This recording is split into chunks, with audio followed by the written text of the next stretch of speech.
Yes. Good evening and welcome back to The Jungle Book, read to you by me and written by Mr. Kip. Yeah, so, yesterday we finished chapter 2. Today we're going to start chapter 3. Now, because there's a half an hour time limit to Facebook Live videos, which I didn't realise before, I couldn't do the monkey poem from yesterday, so I'm going to do it today. It's called The Road Song of the Bandalog. Bandalog, if this is your first time, means monkey people. Oh, and also, if this is your first time, go back to the start, because it's a good story. Yeah, cool. The Road Song. Oh, and there's a picture of the monkey. Here we go in a flung festoon, halfway up to the jealous moon. Don't you envy our pranceful bands? Don't you wish you had extra hands? Wouldn't you like if your tails were so curved in the shape of a Cupid's bow? Now you're angry, but never mind. Brother, thy tail hangs down behind. Here we sit in a branchy row, thinking of beautiful things we know, dreaming of deeds that we mean to do, all complete in a minute or two. Something noble and grand and good, won by merely wishing we could. Now we're going to... Never mind. Brother, thy tail hangs down behind. All the talk we've ever heard, uttered by bat or beast or bird, hide or fin or scale or feather, jabber it quickly, and all together. Excellent. Wonderful. Once again. Now we're all talking just like men. Let's pretend we are... Never mind. Brother, thy tail hangs down behind. This is the way of the monkey kind. Then join our leaping lines that scumfish through the pines, that rocket by where, light and high, the wild grape swings. But the rubbish in our wake, and the noble noise we make, be sure we're going to do some splendid things. Scumfish. Interesting. Old words we don't even use anymore. Don't know what that means. Never mind. So, The Jungle Book, Chapter 3. Tiger! Tiger! That's what it's called. I know it's inverted, but you can see the tiger. Shere Khan. What of the hunting, hunter bold? Brother, the watch was long and cold. What of the quarry you went to kill? Brother, he crops in the jungle still. Where is the power that made your pride?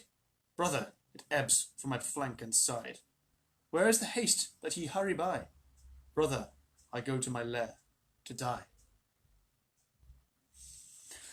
Now, we must go back to the first tale, when Mowgli left the wolf's cave after the fight with the pack at Council Rock.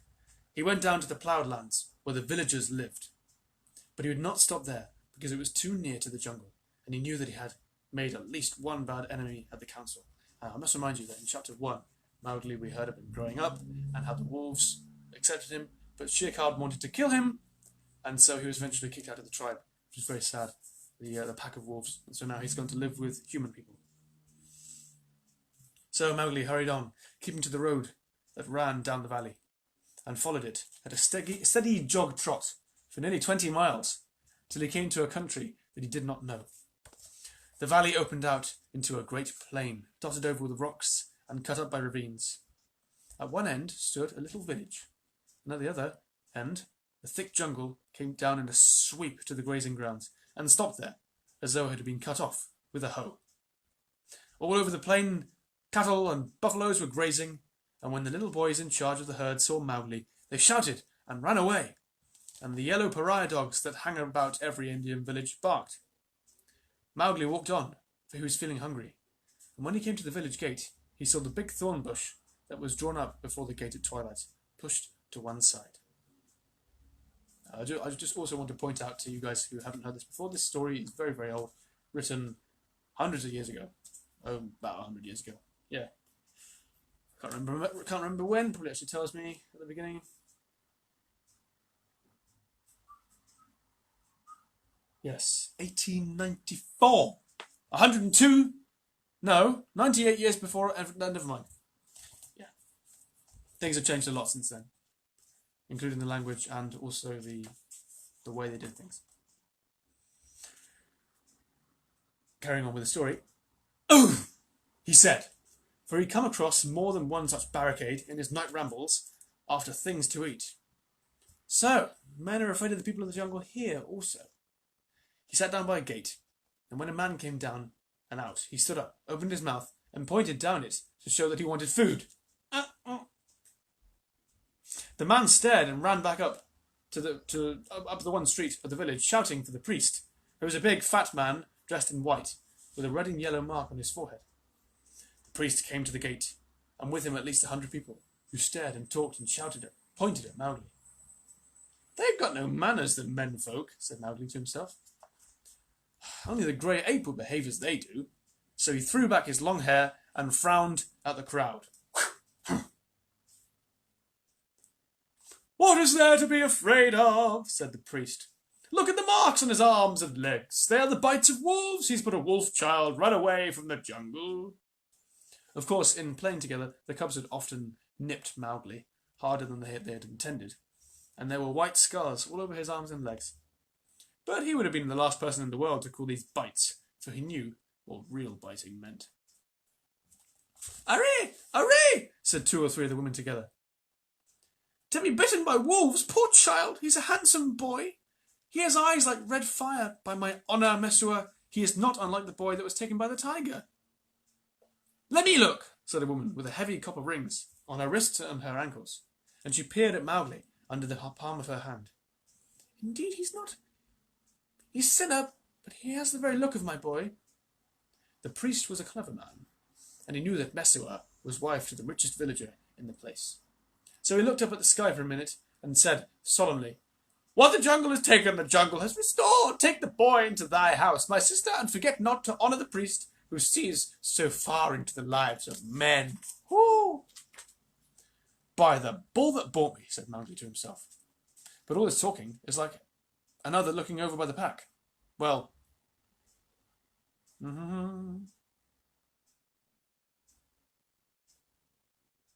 I don't fully understand what that means, but never mind. Well, if I'm a man I must become." The crowd parted as the woman beckoned Mowgli to her hut, where there was a red lacquered bedstead, a great earthen grain chest with curious raised patterns on it, 6 copper cooking pots, an image of a Hindu god in a little alcove, and on the wall a real looking glass, such as they sell at the county fairs. She gave him a long drink of milk and some bread, and then she laid her hand on his head and looked into his eyes, for she thought that perhaps he might be her real son, come back from the jungle where the tiger had taken him. So she said, "Nathu, oh Nathu." Mowgli did not show that he knew the name. "Dost thou not remember the day when I gave thee thy new shoes?" She touched his foot, and it was almost as hard as horn. "No," she said sorrowfully. "Those feet have never worn shoes. But thou art very like my Nathu, and thou shalt be my son." Mowgli was uneasy, because he had never been under a roof before. But as he looked at the thatch, he saw that he could tear it out any time if he wanted to get away, and that the window had no fastenings. "What is the good of a man," he said to himself at last, "if he does not understand man's talk? Now I am as silly and dumb as a man would be with us in the jungle. I must learn their talk." It was not for fun that he had learned while he was with the wolves to imitate the challenge of bucks in the jungle and the grunt of the little wild pig. So as soon as Messua pronounced a word, Mowgli would imitate it almost perfectly. And before dark he had learned the names of many things in the hut. There was a difficulty at bedtime, because Mowgli would not sleep under anything that looked so like a panther trap as that hut. And when they shut the door, he went through the window. "Give him his will," said Messua's husband. "Remember, he can never till now have slept on a bed. If he is indeed sent in the place of our son, he will not run away." So Mowgli stretched himself on some long, clean grass in the edge of the field. But before he closed his eyes, a soft grey nose poked him under the chin. "Whew!" said Grey Brother, that was the eldest of Mother Wolf's cubs. "This is a poor reward for following thee 20 miles. Thou smellest of wood smoke and cattle. Altogether like a man already. Wake, little brother, I bring news." Are all in the jungle well?" said Mowgli, hugging him. "All except the wolves that were burned with the red flower. Now listen, Shere Khan has gone away to hunt, far off till his coat grows again, for he's badly singed. When he returns he swears that he will lay thy bones in the wine gunga." "There are 2 words to that. I also have made a little promise, but news is always good. I'm tired tonight, very tired with new things, Grey Brother. But bring me the news always. Thou wilt not forget that thou art a wolf. Men will not make thee forget, said Grey Brother anxiously. Never. I will always remember that I love thee and all in our cave. But also I will always remember that I've been cast out of the pack. And that thou mayest be cast out of another pack. Men are only men, little brother, and their talk is like the talk of frogs in a pond. When I come down here again, I will wait for thee in the bamboos at the edge of the grazing ground. For 3 months after that, Mowgli hardly ever left the village gate. He was so busy learning the ways and customs of men. First, he had to wear a cloth around him, which annoyed him horribly, and then he had to learn about money, which he did not in the least understand, and about ploughing, of which he did not see the use. Then the little children in the village made him very angry. Luckily, the Lord of the Jungle had taught him to keep his temper, for in the jungle life and food depended on keeping your temper. But when they made fun of him because he would not play games or fly kites, because he mispronounced some word, only the knowledge that it was unsportsmanlike to kill little naked cubs kept him from picking them up and breaking them in two. He didn't know his own strength in the least. In the jungle he knew he was weak compared with the beasts, but in the village people said that he was as strong as a bull. And Mowgli had not the faintest idea of the difference that caste makes between man and man. Anyway, when the potter's donkey slipped in the clay pit, Mowgli hauled it out by the tail and helped to stack the pots for the journey to the market at Kaniwara. That was very shocking too, for the potter is I don't agree with this, but I'm going to read it anyway. The potter is a low caste man, and his donkey is worse. Basically looked down on by others, like shepherds in Bible times. When the priest scolded him, Mowgli threatened to put him on the donkey too, and the priest told Messoa's husband that Mowgli had better be set to work as soon as possible. And the village headman told Mowgli that he would have to go out with the buffaloes next day and herd them while they grazed. No one was more pleased than Mowgli, and that night, because he'd been appointed, as it were, a servant of the village, he went off to a circle that met every evening on a masonry platform under a great fig tree. A little side note, it's interesting, isn't it, how Mowgli, who never grew up with humans, knew nothing about the castes and the different parts of society. It shouldn't be. We're all equal in value. Anyway, that's my little rant aside. It was the village club, and the headman and the watchman and the barber, who knew all the gossip of the village, and old Boldio, the village hunter. Have I pronounced that right? No, I didn't write that down, never mind. I think Boldio, the village hunter, who owned a tower musket, met and smoked. They all met there together. Now the monkeys sat and talked in the upper branches, and there was a hole under the platform where a cobra lived, and he had his little platter of milk every night because he was sacred. And the old men sat around the tree and talked, and pulled at the big hookahs, water pipes, till far into the night. They told wonderful tales of gods and men and ghosts, and Boldio even told more wonderful ones of the ways of the beasts in the jungle, till the eyes of the children sitting outside the circle bulged out of their heads. Most of the tales were about animals, for the jungle was always at their door. The deer and the wild pig grubbed at their crops, and now and again the tiger carried off a man at twilight, within sight of the village gates. Mowgli, who naturally knew something about what they were talking of, had to cover his face, not to show that he was laughing, while Boldio, the tower musket across his knees, climbed on from one wonderful story to another, and Mowgli's shoulders shook. Boldio was explaining how the tiger that had carried away Messua's son was a ghost tiger, and his body was inhabited by the ghost of a wicked old moneylender who died some years ago.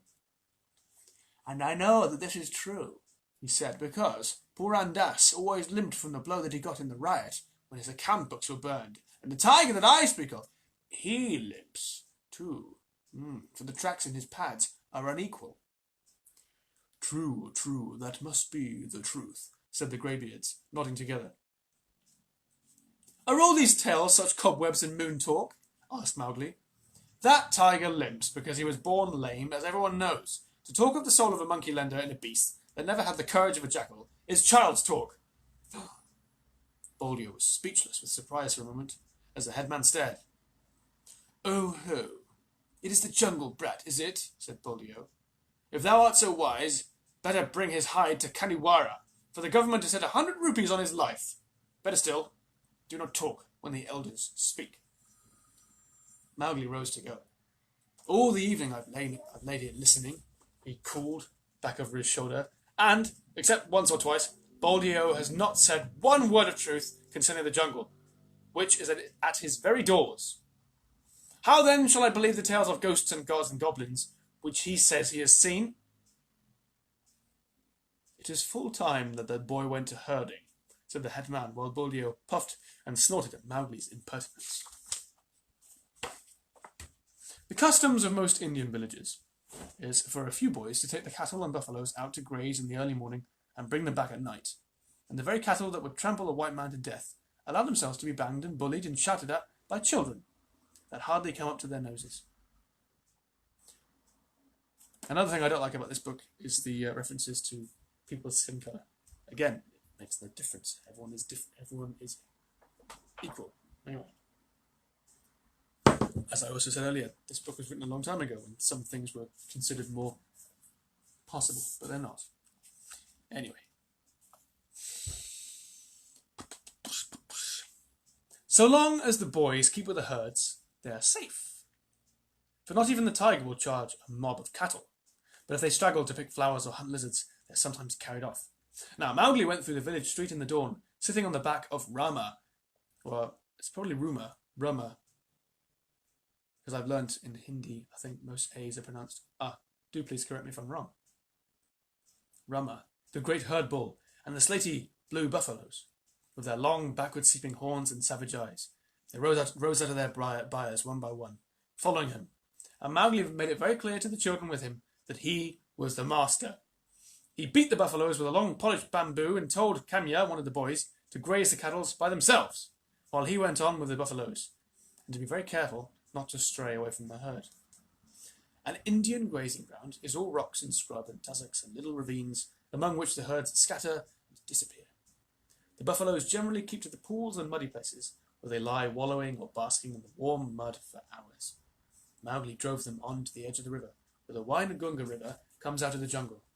Then he dropped from Ruma's neck, trotted off to a bamboo clump, and found Grey Brother. "Ah," said Grey Brother, "I've waited here very many days. What is the meaning of this cattle herding work?" "It's an order," said Mowgli. "I am a village herd for a while. What news of Shere Khan?"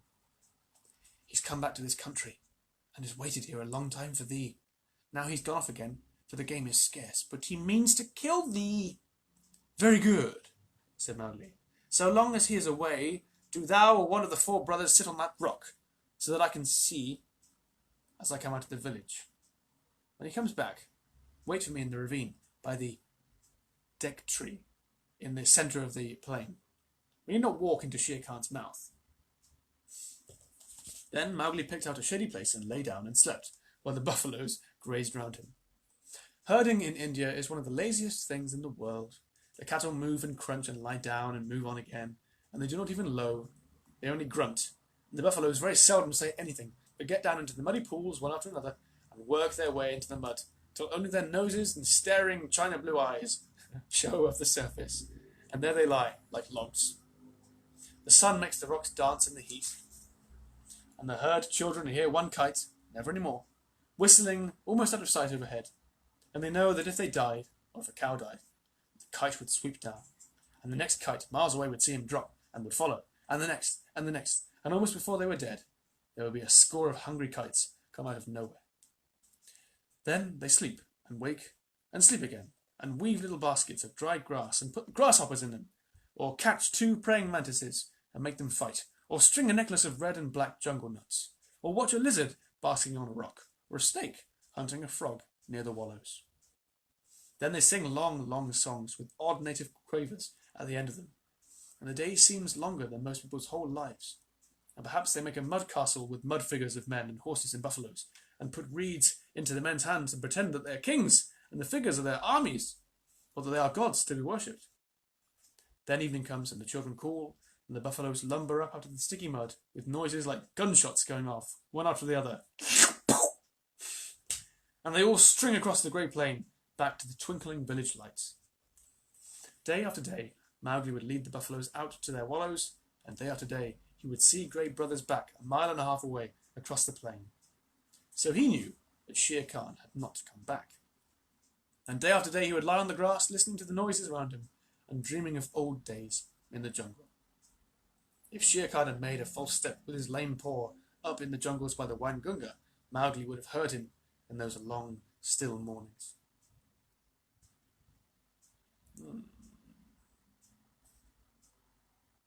I'm going to stop it there for today. Yep. It's a long book, but there's no rush. Cool, yeah. Gonna get some action in a second. So I'm going to have a weekend off, and I will catch you guys on Monday, recording at 10 p.m. Although, strictly speaking, I should record on Sunday at 10 p.m, shouldn't I? Maybe I will. I'm going to do what I want. Anyway, good night to you. Have a wonderful weekend, and I hope you are safe and well and live life to the full. God bless you.